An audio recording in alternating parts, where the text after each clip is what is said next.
জুলফিকার মুস্তাফা সাদাতের কথার সঙ্গে একমত। আজ সন্ধ্যার এই ঘটনা তাকে সম্পূর্ণ এলোমেলো করে দিয়েছে। মিটিং শেষ হতেই সাদাত আচমকা কল করে জানায় যে বন্দী টেররিস্টদের মধ্যে একজন এই টেররিস্ট অ্যাটাক জড়িত সকল তথ্য জানাতে রাজি হয়েছে, তবে শর্ত হলো সে কেবল জুলফিকারকে এই ব্যাপারে জানাবে। জুলফিকার সঙ্গে সঙ্গে মিটিং ছেড়ে রওনা হয় সেলে 3 এর উদ্দেশ্যে। তবে সেলে পৌঁছাতেই তিনি দেখে আঘাতে জর্জরিত আতঙ্কবাদীর দেহটা কেমন নিথর হয়ে মাটিতে পড়ে রয়েছে। সাদাতের কাছে তিনি এর ব্যাখ্যা চাইলে সাদাত জানায় আননোন একটা নাম্বার থেকে কল আসায় সে কথা বলতে শুধু কিছু মুহূর্তের জন্য বাহিরে গিয়েছিল, কিন্তু যখন কেউ রেসপন্স করছিল না ফোনের অপর পাশ থেকে, তখন সে ফোন কেটে ভেতরে চলে আসে আর সঙ্গে সঙ্গে দেখে ছেলেটা আর নেই। এই ব্যাপারে সে দায়িত্বরত সবাইকে জিজ্ঞেস করার পর সবাই একাই উত্তর দিয়েছে, কেউ কিছুই জানে না। একজন আশঙ্কা করে বলেছিল যে থেরাপির ডোজটা খুব সম্ভবত বেশি হয়ে গিয়েছিল, তাই ছেলেটা পটল তুলেছে। জুলফিকার চোখ তুলে সাইফ এবং সাদাতের পানে তাকায়। সত্যের এত কাছে পৌঁছে তার না জানতে পারার আক্ষেপ দুজনের মুখে ফুটে আছে। জুলফিকার কেবল থমথমে গলায় বলে, এই ব্যাপারে এখনো কোনো রিয়্যাক্ট করার দরকার নেই। এমনভাবে ধরো যেন সত্যিই ছেলেটা হাই ডোজ টর্চার সইতে না পেরেই মারা গিয়েছে। দুর্জয় আসুক, মিটিং হবে এই ব্যাপারে। And one more thing, don't trust anyone anymore. প্রতারক আমাদের মধ্যেই আছে।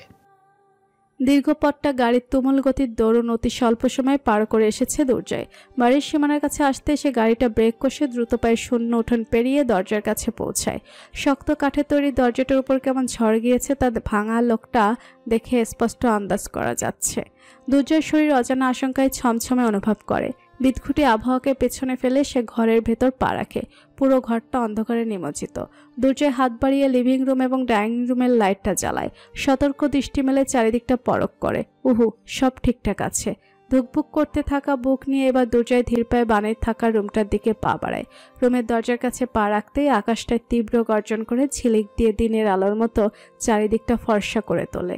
সেই আলোটা রুমের জানালা ভেদ করে ভেতরে প্রবেশ করে রুমটা আলোকিত করে তোলে ক্ষণিকের জন্য। মুহূর্তেই রুমটা ফের অন্ধকারে নিমজ্জিত হয়। সেই ক্ষণিক বজ্রপাতের মুহূর্তে রুমের যে দশা দুর্জয়ের সামনে ভেসে ওঠে তা দেখে তার রক্ত হিম হয়ে আসার কথা, কিন্তু সেরকম কিছু হয় না। বরং দুর্জয় রুমের লাইটটাও জ্বেলে দিয়ে ফের দেখে রুমটাকে। এলোমেলো বিছানার চাদর, ভাঙা আসবাবপত্র, মেঝেতে পড়ে থাকা ফলকাটা ছুরি এবং কয়েক বিন্দু তাজা রক্ত। যেন কোনো ধ্বংসলীলা চলেছে এই রুমে। পরিস্থিতি আন্দাজ করতে অসুবিধা হয় না দুর্জয়ের। তার দৃষ্টি স্থির মেঝেতে পড়ে থাকা ছুরি এবং রক্তের পানে। বাণী যে প্রতিরক্ষার চেষ্টা করেছিল তার জলজান্ত প্রমাণ এই ছুরিটা, কিন্তু ছুরিতে লেপ্টে থাকা এবং মেঝেতে পড়ে থাকা সেই বিন্দু বিন্দু রক্তগুলো তা ঠিক জানা নেই দুর্জয়ের। ধীর পায়ে এগিয়ে গিয়ে মেঝেতে এক হাঁটু গেড়ে বসে পড়ে দুর্জয়। এক বিন্দু রক্ত নিজের তর্জনী আঙুলের ডগায় তুলে সেই পানে তাকিয়ে প্রশ্ন করে, কার রক্ত তুমি? বাণী তালুকদারের নাকি অজ্ঞাত কোনো জানোয়ারের? উপরে উপরে দুর্জয় যথেষ্ট ঠান্ডা স্বরে প্রশ্নটুকু উচ্চারণ করলেও ভেতর ভেতর তার হৃদযন্ত্র উন্মাদ আচরণ করছে। হিরণ নামক ওই কালটাকে কখনো দেখেনি দুর্জয়, তবুও লোকটার প্রতি এক বুক ঘৃণা মনে পুষে রেখেছে সে। কাপুরুষটা আবার বাণীর সঙ্গে কি করতে পারে সে আশঙ্কা ক্ষণে ক্ষণেই দুর্জয়কে নিস্তেজ করে তুলছে। সেই নিস্তেজ ভাবটা কিছু মুহূর্তের জন্য তার মস্তিষ্কেও হানা দেয়। তাই তো সে ভুলে বসে অতি গুরুত্বপূর্ণ একটা পয়েন্ট, কিন্তু হঠাৎ তা মনে পড়তে সে দ্রুত উঠে দাঁড়ায়। ত্রস্ত পায়ে ঘর ছেড়ে বেরিয়ে তাকায় বাড়ির পূর্ব পাশের দেয়ালটার দিকে। সাদা দেয়ালটা আড়াল হয়ে আছে সাদা এবং গোলাপি বাগান বিলাসের বিস্তৃত ডালপালার ফলে। সেই ডালপালার মধ্যে অতি সাবধান এবং আড়ালে লুকায়িত আছে একটা সিসিটিভি ক্যামেরা, যা 1 সপ্তাহ পূর্বেই দুর্জয়ের আদেশে ইনস্টল করা হয়েছে। এই সিসিটিভি ক্যামেরা এখন শেষ ভরসা। এর সাহায্যে হিরণ পর্যন্ত পৌঁছাতে সক্ষম হলেই কেবল বাণী মিলবে।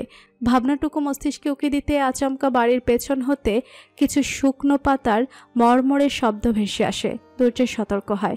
কালো রঙের পিস্তলটা হাতে নিয়ে সাবধানে সে বাড়ির পেছন দিকে পৌঁছায়, কিন্তু মাটির উপর মাথা চেপে ইলিয়াসকে উঠে বসতে দেখে সে ডাকে, ইলিয়াস।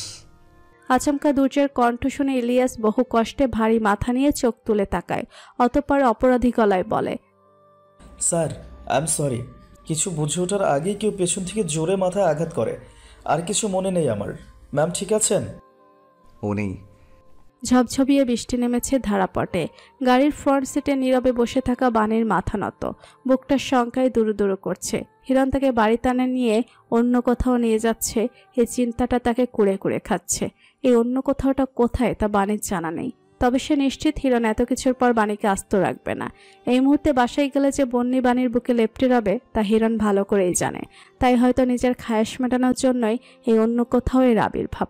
বন্যি যেন হিরণের আক্রোশের মাঝে বাধা না হতে পারে, সেজন্য এই অভিনব পদ্ধতি। দীর্ঘ হাইওয়ে এবং জঙ্গলের ন্যায় জায়গা পেরিয়ে একটা দোতলা বাসার সামনে এসে গাড়ি থামায় হিরণ।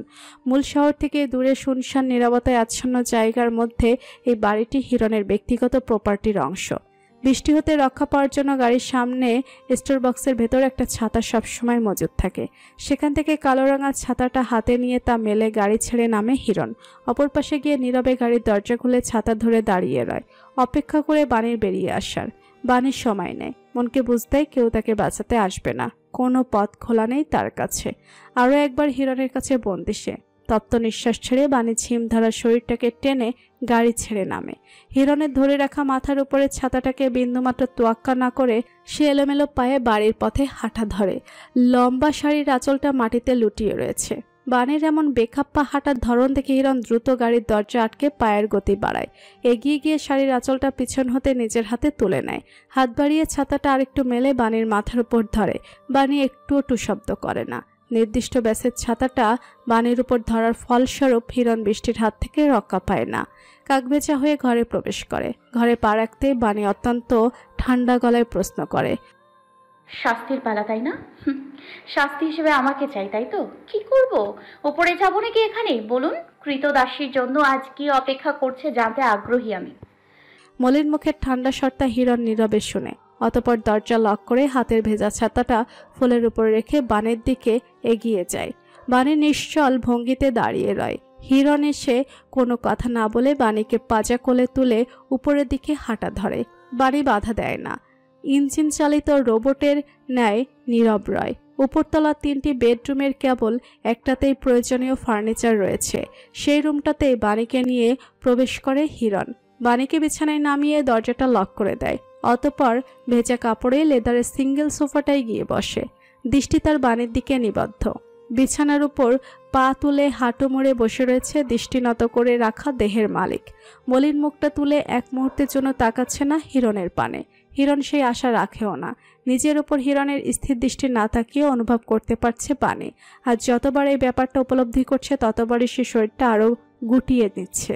সময় গড়ায়। বাণীও মাথা তুলে তাকায় না, আর হিরণও নিজের দৃষ্টি ফেরায় না। এতক্ষণ ধরে বাণী পাথর বনে থাকলেও ধীরে ধীরে তার সত্তা নরম রূপ ধারণ করে। নিজের প্রতি আফসোসে তার বুক ফেটে কান্না পায়। সেই কান্না দমানোর চেষ্টায় সে নিজের ঠোঁটে ঠোঁট চেপে রাখে, কিন্তু তাতেও লাভ হয় না। উল্টো তাতে ঠোঁট জোড়া তার টলমল চোখের সঙ্গে তাল মিলিয়ে মৃদু কেঁপে কেঁপে ওঠে। বিষণ্ণ অনুভূতি যখন সহ্য সীমার বাহিরে চলে যায়, তখন দুঃখগুলো নোনা পানি হয়ে টপ টপ করে চোখ ঠিকরে বেরিয়ে আসে। অশ্রুসিক্ত দৃষ্টিনত রেখেই বাণী অস্ফুট বলে ওঠে, মেরে ফেলুন, তবু আমাকে আর ছোবেন না প্লিজ। হিরণ এতক্ষণ বাণীকে পরখ করতে করতে ঘোর ডুব দিয়েছিল। বাণীর কণ্ঠস্বর তার কর্ণকুহারে পৌঁছাতেই সে বলে ওঠে। বাণী একইভাবে দৃষ্টিনত রেখেই শব্দহীন কান্নার দমকে কম্পিত স্বরে বলে। শেষের কথাটুকু বলার সময় বাণী ফুঁফিয়ে ওঠে। হিরণ কিছু বলে না, নীরবে উঠে যায়। নিচ থেকে একটা কাচের গ্লাস ভর্তি পানি এনে তা পানির দিকে এগিয়ে ধরতেই বাণী ক্ষুব্ধ হয়। তীব্র ঘৃণা ভরা ক্রোধে সেই গ্লাসটা হাতে নিয়ে সজোরে ছুঁড়ে মারে হিরণের দিকে। আক্রোশ মিশ্রিত স্বরে বলে, দূরে থাকতে বলেছি না? আচমকা আক্রমণ সামলে ওঠার জন্য হিরণ পাশ ফিরতে নিলেও শেষ রক্ষা হয় না। কাচের গ্লাসটা দ্বারা তীব্র বেগে চোখের একপাশে আঘাত লাগে। মুহূর্তেই হিরণের মস্তিষ্ক এক মুহূর্তের জন্য ব্ল্যাক আউট হয়। চোখের সামনে সব ঝাপসা হয়ে আসে। এক হাতে চোখের পাশটা চেপে ধরতেই উপলব্ধি করে সেখান থেকে গলগলিয়ে তরল রক্ত বের হচ্ছে। এত দূর টের পেতে না পেতে পরপর 2-3টে তীব্র আঘাত ফের অনুভব করে সে পিঠে। বাণী এখনো থামেনি, আঘাত চালিয়ে যাচ্ছে। বিছানার সাইড ক্যাবিনেটের উপর হতে কাচের তৈরি যে কটা শোপিস পেয়েছে সবগুলো হিরণের দিকে ছুঁড়ে মেরে চিৎকার করে, আই হেট ইউ। এতদূর বলেই সে ত্রস্ত পায়ে বিছানা ছেড়ে নেমে দরজার দিকে এগিয়ে যেতে নিলেই হিরণ ঝাপসা চোখ ছেড়ে বাড়িকে দরজার সঙ্গে চেপে ধরে। হিসিয়ে বলে, মারো কাটো যা ইচ্ছে করো, তবে বাইরে পা দেওয়ার অনুমতি নেই তোমার। বাণী দুহাতে হিরণের বুকে ধাক্কা মারে, ক্ষুব্ধ স্বরে শুধায়, মারতে পারেন না আপনি? মরতে পারেন না আপনি? মরে আমাকে আর আমার মেয়েকে শান্তি দিতে পারেন না? ওপরওয়ালা কি আপনাকে দেখে না? হিরণ বাড়ির চোখের পানে তাকিয়ে রয়। কোনটার যন্ত্রণা বেশি বুঝতে পারছে না, চোখের পাশের ক্ষতটার নাকি বুকের ক্ষতটার। যন্ত্রণাটুকু মনে লুকিয়ে রেখে সে শীতল গলায় প্রশ্ন করে, আমি মরলে খুশি হবে তুমি? কোনো সন্দেহ আছে তাতে?